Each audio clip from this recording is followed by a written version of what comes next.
India کے اندر یہ 4 سال کی پریپریشنز تھی کہ ہم نے پاکستان کو کس طریقے سے تباہ و برباد کرنا ہے، اور اس کے لیے بڑا ٹھیک ٹھاک وقت چوز کیا ہے. ٹھیک ہے. آپ اندازہ کریں کہ 2019 میں انہوں نے یہ کام کیا تھا. عمران خان صاحب اس وقت مسئلہ تھے اور بہت بری طرح کی ڈیفیٹ ہوئی تھی. ابھی نمدن جب پکڑا گیا تھا اور اس کے بعد پھر اس کی ایسی ڈیفیٹ تھی کہ جس ڈیفیٹ نے ان کو اندازہ ہو گیا تھا کہ یہ الرٹ ہیں. یہ جو ڈیفیٹ والا پوائنٹ ہے نا، اس کے اوپر ایک مودی صاحب کی تقریر بھی آپ بات مکمل کر لیں، اس کو وہیں سے دوبارہ بات کریں.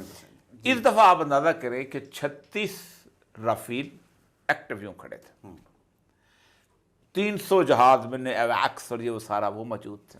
اچھا، یہ تو پورا ایک S-400 کی بیٹری موجود تھی مکمل طور پہ. یعنی وہ بالکل جسے کہتے ہیں نا آپ نے خراب السند من الہند، اس کا ایک صفایا کر. اس لیے میں آؤں گا کہ خراب الہند من السین والی صورتحال یہ ابھی آغاز ہوا ہے. یہ کہاں تک جائے گا اس کو بارے میں آپ کو سوچنا چاہیے. ٹھیک. آپ اندازہ کریں کہ چین ان کو دیکھ رہا تھا، واچ کر رہا تھا کہ یہ ہو رہا ہے.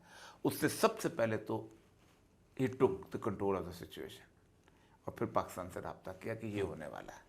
اچھا ہاں، پھر آپ تو راہ بات ہے یہ صورتحال بنی. پھر انہوں نے پاکستان کو سب سے پہلے اپنی ایکسس دی سیٹلائٹ بیڈو کی.